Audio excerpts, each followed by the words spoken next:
الحمد لله رب العالمين، والصلاة والسلام على أشرف الأنبياء والمرسلين.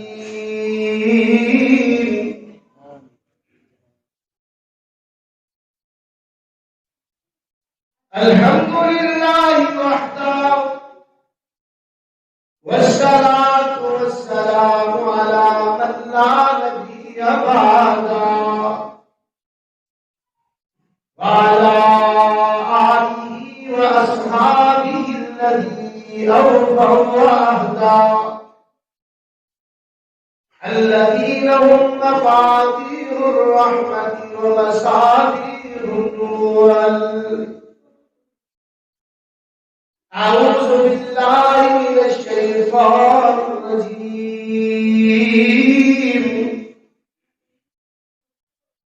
لقد جاءكم رسول من أنفسكم عزيز عليه ما عنتم حريص عليكم بالمؤمنين رؤوف رحيم.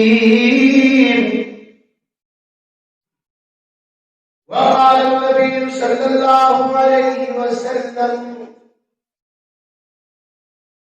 من أحب سنتي فقد أحبني، ومن أحبني كان معي في الجنة، أو كما قال النبي صلى الله عليه وسلم. وقال صلى الله عليه وسلم: لا تسبوا أصحابي، والذي نفسي بيده لو أن أحدكم أنفق مثل أحد ذهبا ما بلغ مد أحدهم ولا نصيفا. اللهم صل على محمد وعلى آل محمد كما صليت على إبراهيم وعلى آل إبراهيم إنك حميد مجيد.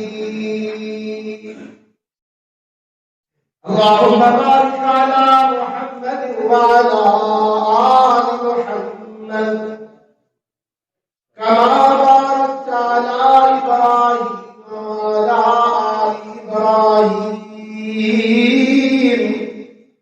إنك حميد مجيد.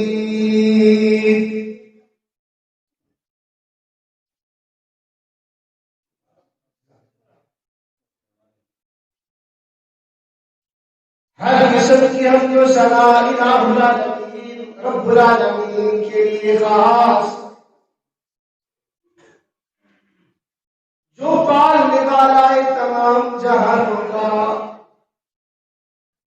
پھر میرے اور آپ کے محبوب جناب محمد رسول اللہ صلی اللہ علیہ وسلم کی ذات اقدس پر بے حد و حساب درود و سلام کی بارش.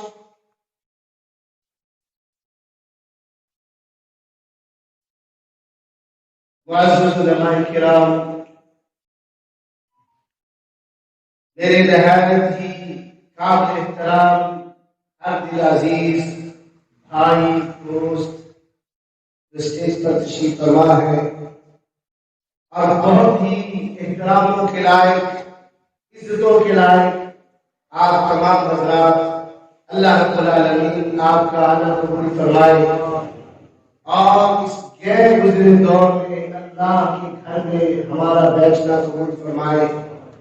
اور مجھے نظر آ رہا ہے جو جس کا کوئی بیٹا طالب علم آج اس مسجد سے انعامات حاصل کرے، اللہ رب العالمین اس کو والدین کے لیے کل قیامت کے لیے صدقہ جاریہ بنائے. میں صرف سلام کرنے آیا ہوں، ایک دو باتیں کر کے اجازت چاہوں گا۔ مجھ سے قبل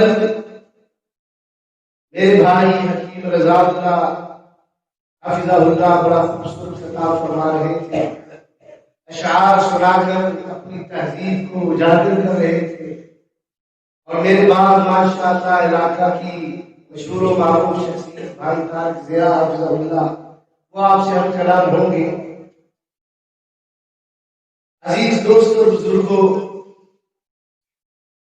یہ مہینہ ربیع الاول کا میرے اور آپ کے محبوب صلی اللہ علیہ وسلم اس کائنات میں تشریف لائے، اور پھر میرے اور آپ کے محبوب صلی اللہ علیہ وسلم جب نبوت کے منصب پہ فائز ہوئے، اور نبوت سے قبل بھی جب اپنی قوم کو مکہ مکرمہ کے اندر بتوں کے آگے سر مسجود ہوتا دیکھتے، آپ دل ہی دل میں ٹوٹتے تھے، اور جب رب العالمین نے آقا علیہ الصلوۃ والسلام کو نبوت کے منصب سے فائز کیا، رب العالمین فرماتے ہیں میرے محبوب وَأَنذِرْ عَشِيرَتَكَ الْأَقْرَبِينَ، اپنے رشتہ داروں سے میری دعوت کا آغاز کر دیجیے، میری توحید کا اعلان کر دیجیے۔ رحمت دو عالم صلی اللہ علیہ وسلم اپنے رشتہ داروں کو، قریبیوں کو اکٹھا کر کے رب العالمین کی طرف بلاتے۔ میرے محبوب صلی اللہ علیہ وسلم کی باتوں کو جنہیں اللہ نے شرف بخشا وہ ملتے چلے گئے، اور مخالفت کرنے والے مخالفت کرتے چلے گئے، لیکن اس سب کے باوجود میرے آقا صلی اللہ علیہ وسلم رب العالمین فرماتے ہیں لَقَدْ جَاءَكُمْ رَسُولٌ مِّنْ أَنفُسِكُمْ عزیز علیہ ما عنتم حریص علیکم بالمؤمنین رؤوف رحیم۔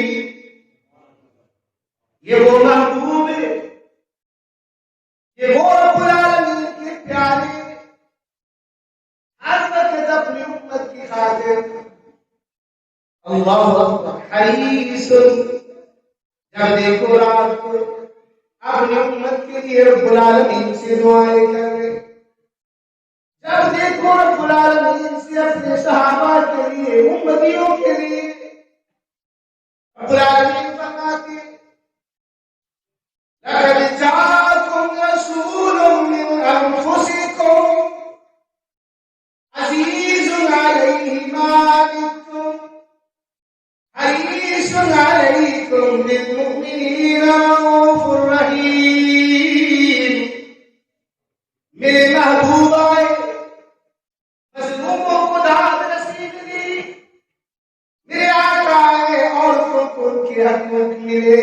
آقا سے پہلے عورتوں کے ساتھ کیا کیا جاتا تھا؟ عرب کا معاشرہ ظلم و ستم ہر طرف ہوتا تھا، میرے آقا آئے، غریبوں کے سروں پہ ہاتھ رکھا، یتیموں کے سروں پہ رحمت وال ہاتھ رکھے، میرے آقا تشریف لائے، مظلوموں کو پتا چلا کہ داد رسید کرنے والا بھی کوئی موجود ہے، میرے آقا تشریف لائے، دن کو اجالا ملا، میرے آقا تشریف لائے، بہاروں پہ بہار آ گئی، میرے آقا تشریف لے آئے، رحمت دو عالم صلی اللہ علیہ وسلم تشریف لائے، راتوں کو رب العالمین نے خوبصورت بنا دیا، میرے آقا تشریف لائے، رب العالمین نے صحابہ کا گلدستہ بنا کے آقا کی جھولی میں ڈال دیا۔ صہیب رومی کو روم سے لائے، سیدنا سلمان فارسی کو فارس سے پکڑا، اور جناب بلال حبشہ سے چلتے چلتے مکہ مکہ امیہ کے پاس آئے اور میرے آقا کی دعوت کو سن کر احد احد کا پکارا پکارتے. عزیز دوستو، میں نے حدیث رحمت دو عالم صلی اللہ علیہ وسلم کی عرض کی. میرے آقا فرماتے ہیں من احب سنتی فقد احبنی. اور لوگوں جس نے میری سنت سے پیار کیا اس نے میرے ساتھ محبت کی. فقد احبنی، جس نے مجھ سے محبت کی. فکان معی فی الجنہ، جنت میں میرے ساتھ ہوگا. اللہ، جو میرے آقا کی سنت سے پیار کرے گا وہ جنت میں میرے محبوب کے ساتھ ہوگا. آج ہم بھی کیا کرتے ہیں؟ نہیں میرے عزیز دوستو، ابھی تھوڑا ٹائم گزرا ہے، میرے نبی کی اس گلدستے کو لوگوں نے گالیاں دی ہیں. میرے آقا فرماتے ہیں لا تسبوا اصحابی، لوگوں میرے صحابہ کو گالی مت دینا. فوالذی نفسی بیدی، میں محمد کی، مجھے اللہ کی قسم، میں محمد کی جان جس کے قبضہ و قدرت میں، لو ان احدکم انفق مثل احد ذهبا،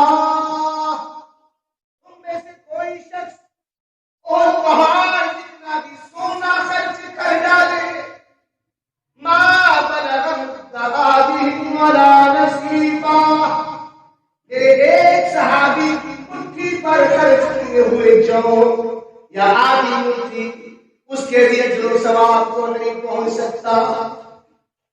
شیخ میں کہا کرتا ہوں ماشاءاللہ سب نے عمرہ کیا ہے، اللہ جس نے عمرہ نہیں کیا اسے جلد اپنا گھر دکھائے، مدینہ طیبہ دکھائے، اپنی مسجد کی زیارت کروائے. نبی رحمت صلی اللہ علیہ وسلم فرماتے ہیں وہ پہاڑ ہم سے محبت کرتا ہے، ہم اس سے محبت کرتے ہیں. تو مثال بھی جو احد پہاڑ جتنا سونا خرچ کرے کر سکتا ہے.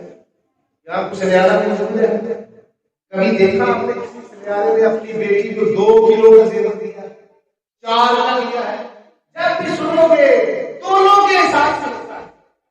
لیکن میرے آقا فرماتے ہیں تم میں سے کوئی شخص ناممکن کو بھی ممکن بنا دے، پھر بھی میرے صحابہ کے مٹھی پر خرچ کیے ہوئے جو کے اجر و ثواب کو نہیں پہنچ سکتا. اللہ اکبر. اور صحابی ایسے بن جاتے ہیں؟